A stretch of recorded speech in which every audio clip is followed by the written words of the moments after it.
Short African Tale. The Tale of BINTU and the Big Buttock. In the heart of a small African village surrounded by rolling hills and dense forests, lived a young woman named BINTU. She was known far and wide, not just for her radiant smile and sparkling eyes, but for her one defining feature, an unusually large left buttock. From a young age, BINTU had been different. Her left side grew in ways no one could explain, and by the time she reached adulthood, her unique physique had become the talk of the village. Men whispered about her as she passed, women exchanged glances, and children often giggled behind their hands. But BINTU carried herself with grace and confidence. She would walk to the market with her head held high, balancing a basket of yams on her head and swinging her hips if daring the world to comment. Her extra-large left side, she believed, was a gift. Under the great baobab tree, the villagers gathered to gossip about BINTU. "Have you seen her today?" Mama Akua said, fanning herself with a palm frond.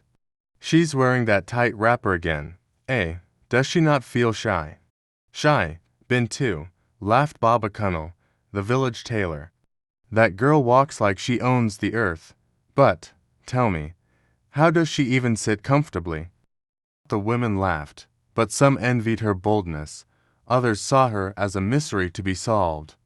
The elders debated whether BINTU's condition was a curse, a blessing, or simply nature's way of having fun. Despite the endless chatter, BINTU was not without admirers. Many young men, curious and captivated, came to her father's compound to ask for her hand in marriage, but BINTU had standards. One day, a man named Kojo, the village hunter, approached her. "BINTU," he said, "your beauty is unmatched, and your unique charm makes you unforgettable. Will you marry me?" BINTU smiled. "Kojo, can you carry the weight of my burdens?" Both the seen and unseen. Kojo hesitated, unsure whether she spoke metaphorically or literally. He never returned. One fateful day, the village hosted its annual harvest festival. Drums pounded, dancers twirled, and the aroma of roasted maize filled the air. BINTU, dressed in a vibrant kente cloth that accentuated her curves, became the center of attention. As she danced to the rhythm of the drums, her left side seemed to have a rhythm of its own. The crowd cheered and clapped, celebrating her uniqueness.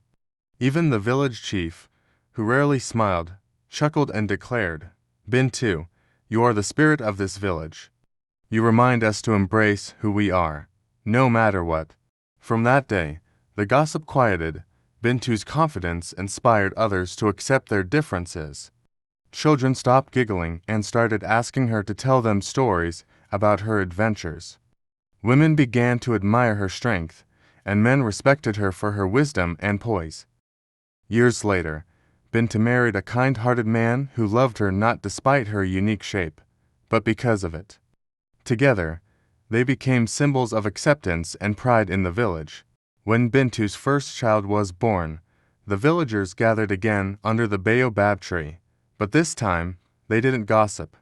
Instead, they celebrated the woman who had taught them that every curve, every difference, was a story waiting to be embraced. And so, BINTU and her big left buttock became a legendary reminder that beauty comes in many forms, and confidence makes it shine brightest of all.